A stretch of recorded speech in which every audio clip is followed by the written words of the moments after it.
Hello everyone, welcome back to my channel. আজ অনেক দিন পর ব্লগ করছি। আজ আপনাদের সাথে ভাগ করে নেব যে ইউরোপ ট্রিপের প্রথম দিনটা আমাদের কেমন ছিল। তো আমরা অনেক ভোর ভোর বাড়ি থেকে বেরিয়েছি। এখন বাজে ভোর 4:50। আমাদের সমস্ত লাগেজ জমা দেওয়া হয়ে গেছে এয়ার ইন্ডিয়ার কাউন্টারে। এরপরে সিকিউরিটি চেকিংয়ের পরে আমরা যাচ্ছি। আমরা এখন আপাতত আছি নেতাজি সুভাষচন্দ্র বোস ইন্টারন্যাশনাল এয়ারপোর্টে। আমরা যাচ্ছি ইউরোপের অনেকগুলো দেশ ঘুরতে। তার মধ্যে প্রথমেই আমরা যাব ফ্রান্স। তো আমরা কলকাতা থেকে এখন দিল্লি যাব। দিল্লি থেকে আমরা ফ্লাইট আবার নিয়ে সেখান থেকে যাব ফ্রান্সে।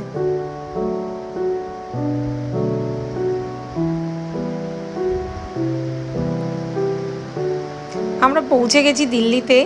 এখন বাজে 9:15। দেখুন পৌঁছেই মিঠির কত এনার্জি, এদিক ওদিক ছুটছে, খেলছে, আনন্দ করছে। ফ্লাইটেও অনেকক্ষণ বসে, এটি ওর বন্ধু আদির সাথে ড্রয়িং করেছে। আদি আর মিঠি পাশাপাশিই বসেছিল, দুজনে ড্রয়িং করেছে, খেলেছে।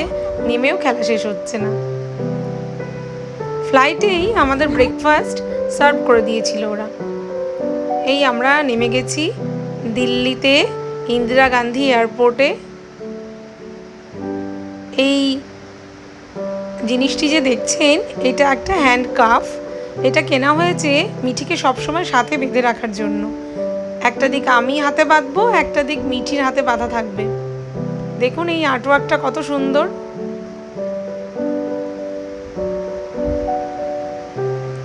দিল্লি এয়ারপোর্টে আগের বছর এসেছিলাম যখন আমরা গোয়া যাচ্ছিলাম। সেই ফ্লাইটটা আমাদের কলকাতা থেকে দিল্লি ছিল, দিল্লি থেকে গোয়াতে ছিল।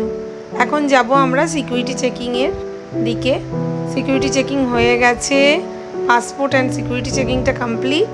এরপরে আমরা ঢুকে পড়েছি দিল্লি ডিউটি ফ্রি জোনে। এখানে ট্যাক্স অত্যন্ত কম লাগে। প্রচুর দোকান দেখতে পাবেন এখানে, দেশ বিদেশের নামি নামি ব্র্যান্ড এখানে আছে। এই যে ওয়াইন শপ, একটি ওয়াইন শপের খুব একটা ভেতরে আমি যাইনি। যে ডায়র, শ্যানেল, ম্যাক, এরকম নামি নামি কোম্পানির ব্র্যান্ডের মেকআপ প্রোডাক্ট আপনি এখান থেকে পারচেস করতে পারেন, আপনার ট্যাক্স লাগবে না। আমরা টুকিটাকি কিছু কেনাকাটা করেছিলাম, খুব বেশি কিনিনি কিছু, যেহেতু আমাদের লাগেজ প্রথম থেকেই অনেকটা বেশি পরিমাণে নেওয়া হয়ে গিয়েছিল। এই আর্টওয়ার্কটা দেখে আমি ভিডিও না করে থাকতে পারলাম না। এবার আমরা চলেছি আমাদের ফ্রান্সের যে ফ্লাইটটি ধরবো সেই উদ্দেশ্যে। 10 নম্বর গেট দিয়েছিল আমাদের। টাটা, আমরা চললাম।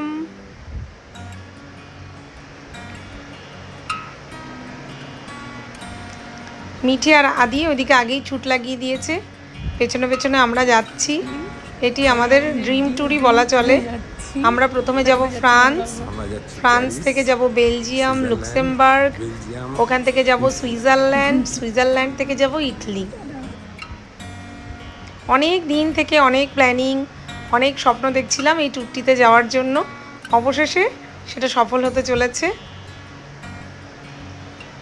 আমরা ফ্লাইটের ভেতরে চলে এসেছি।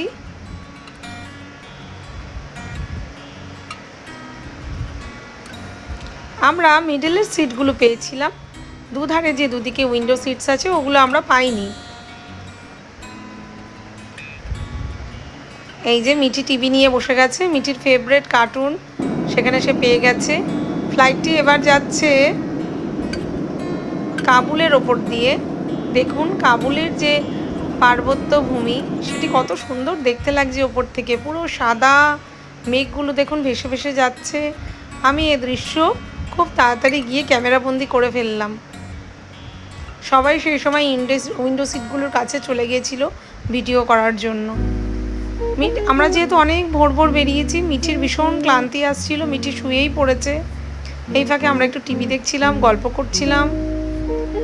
এই যে সৌরভ তার বন্ধুর সাথে গল্প করতে ব্যস্ত, তার ফাঁকে ফাঁকে আমরা একটু সেলফিও নিয়ে নিচ্ছিলাম।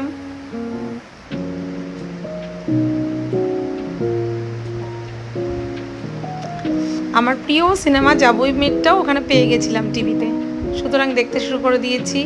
ওরা আমাদের লাঞ্চ সার্ভ করে দিয়েছিল। লাঞ্চে ভেজ ননভেজ দুটোই ছিল। আমরা অবভিয়াসলি ননভেজই নিয়েছি। আচ্ছা, ওখানে ড্রিঙ্কস অ্যাভেলেবেল ছিল, সফট ড্রিঙ্কস হার্ড ড্রিঙ্কস দুটোই অ্যাভেলেবেল ছিল। আর এই যে ম্যাপে দেখাও যাচ্ছিল কত দূর পৌঁছে গেছি আমরা আমাদের ডেস্টিনেশন প্যারিসে। দেখুন পৌঁছেই কি হাসি, চোখ মুখ পুরো ক্লান্ত কিন্তু মনের আনন্দে হাসছি। প্যারিসে পৌঁছেই এবার আমরা যাব ইমিগ্রেশনের দিকে। এই পথটাই অনেকটা পথ ছিল।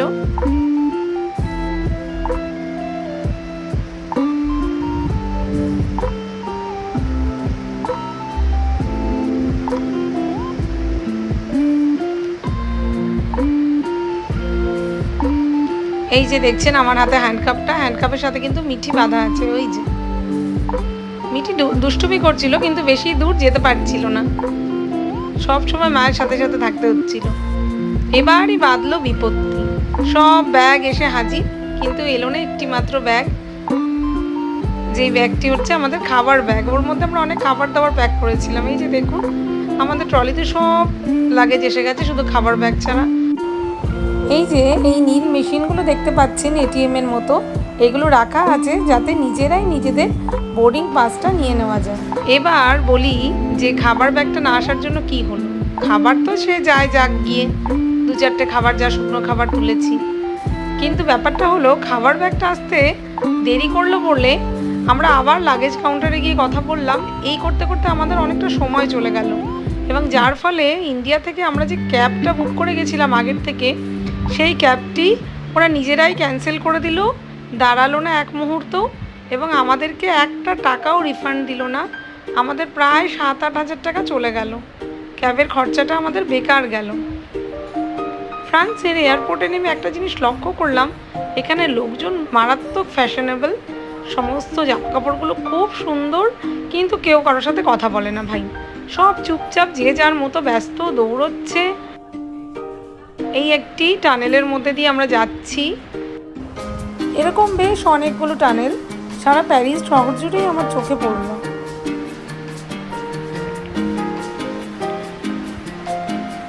এই জায়গাটা আমায় নিউ টাউনের কথা মনে করিয়ে দিচ্ছিল বারে বারে। দেখুন আর 5টা শহরের মতনই, কিন্তু প্রচুর গ্রিনারিতে ভর্তি। এটি একটি পার্ক, শহরের ব্যস্ততম রাস্তায় একটি পার্ক। এইবার এসছে আমার প্রিয় জায়গাটায়, সিন রিভার বয়ে চলেছে, আর ওই দূরে দেখা যাচ্ছে আইফেল টাওয়ার। এই জায়গাটা আমার ভীষণ ভালো লাগছিল। এই যে স্ট্যাচু অফ লিবার্টি দেখতে পাচ্ছেন একটা ছোট করে, মার্কিন যুক্তরাষ্ট্রে যে স্ট্যাচু অফ লিবার্টিটা আছে সেটা কিন্তু এই ফ্রান্সই দিয়েছিল তাদেরকে, ভ্রাতৃত্ব স্থাপনের জন্য, ভালো সম্পর্ক, রাজনৈতিক সম্পর্ক যাতে মার্কিন যুক্তরাষ্ট্রের সাথে প্যারিসের ভালো থাকে, ফ্রান্সের ভালো থাকে, সেই জন্য তারা এই স্ট্যাচু অফ লিবার্টিটা গিফট করেছিল। দেখেছেন কত গ্রিনারি, আমি বললাম না 8-5টা শহরের মতো হলেও এখানে গ্রিনারির দিকে বড্ড নজর দেওয়া হয়েছে, কোনো গাছ কেটে ফেলা হয়নি। শহরের বিভিন্ন জায়গা থেকেই আপনি আইফেল টাওয়ারটি দেখতে পাবেন। এই যে আমরাও চলেছি, আমাদের সাথে আইফেল টাওয়ারও চলেছে। আমরা প্যারিসে নেমে সোজাসুজি কিন্তু হোটেলে যাইনি, আমরা প্রথমেই চলে গেছিলাম আইফেল টাওয়ার দেখতে। ওই ক্লান্ত শরীরে আগে আইফেল টাওয়ার দেখেছি, তারপরে হোটেলে গেছি। এই প্রথম এত কাছ থেকে আইফেল টাওয়ার দেখলাম, যা কিনা বইয়ের পাতায় পড়েছি, কত কথা শুনেছি, কিন্তু আজ প্রথম দেখলাম। প্যারিসের একটি সুন্দর সন্ধে। দেখুন এখানকার বিল্ডিংয়ের যে আর্কিটেকচারগুলো একদম অন্যরকম।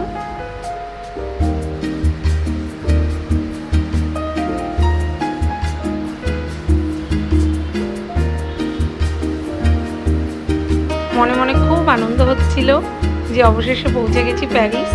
কাল থেকে আমাদের মূল ঘোরাটা শুরু হবে। এখন আমরা হোটেলে গিয়ে রেস্ট নেব। এখন বাজে রাত 11টা। দেখুন 11টাতেও কিন্তু অল্প অল্প সূর্যের আলো রয়েছে।